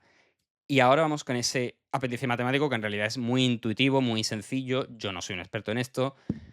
No he leído los libros de Nassim Taleb. Sé que Nassim Taleb en sus libros no habla de matemáticas porque asume que el público no tiene ni idea de matemáticas, pero sí tiene libros aparte en los que explica estos conceptos de, bueno, el riesgo de las colas largas, el riesgo de los cisnes negros, cómo debemos, por ejemplo, teoría de carteras, cómo debemos enfrentarnos a ellos. Todo esto es una teoría muy consolidada, evidentemente, que tiene consecuencias en las finanzas muy importantes. Es una teoría estadística con gran solidez matemática. Y yo lo único que quiero hacer es rasgar un poco algunas cuestiones, como por ejemplo esto último que acabo de decir. Solemos considerar que más de la cuenta que los eventos son normales, según una distribución normal, que tienen colas que son tan pequeñas que la varianza es finita, como ya sabemos, y que en general esas colas largas, esa curtosis, siempre la tendemos a hacer cero o muy baja.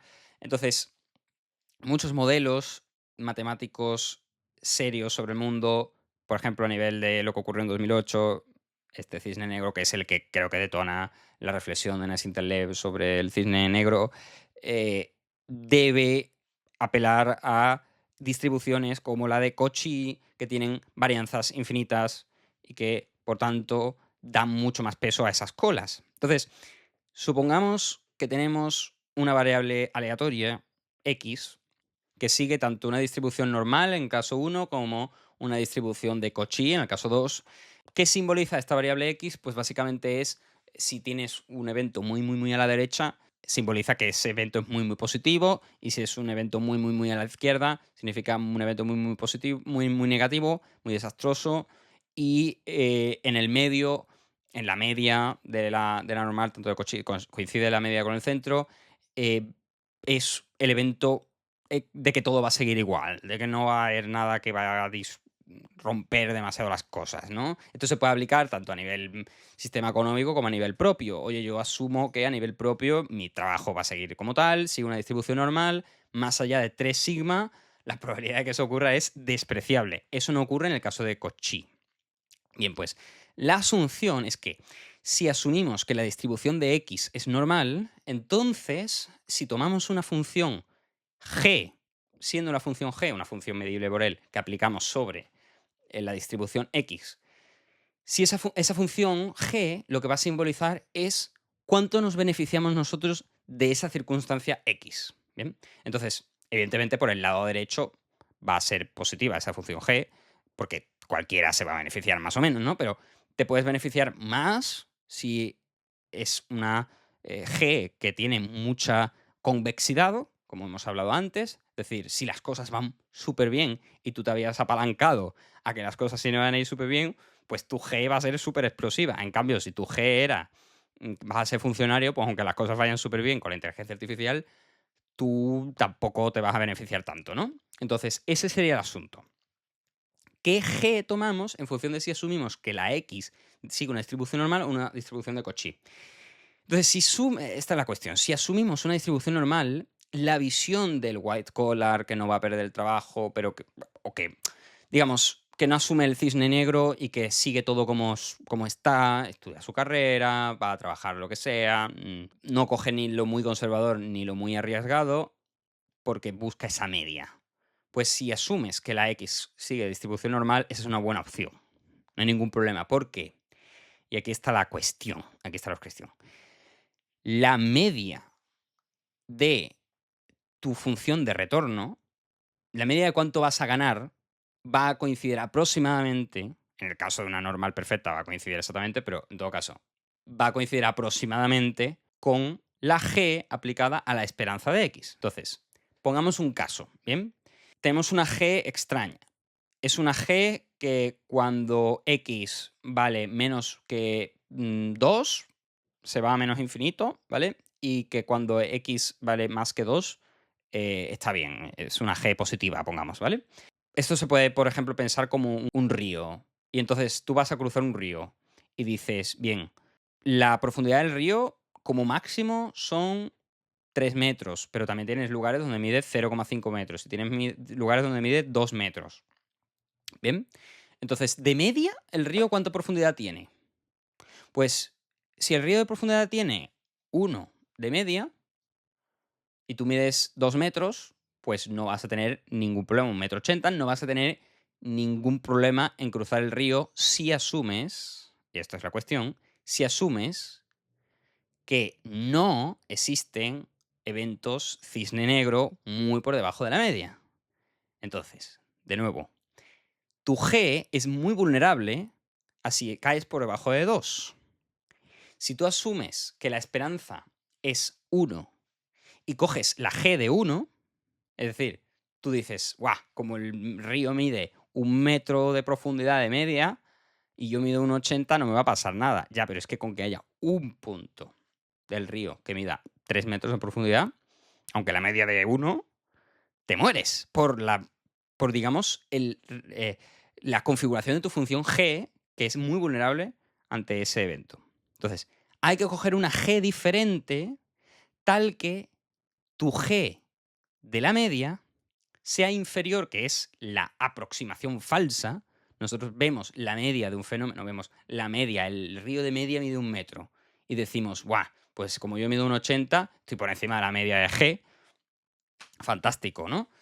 Porque G en 1, pues mide. Sobrevives, ¿no? G de 1 implica sobrevives.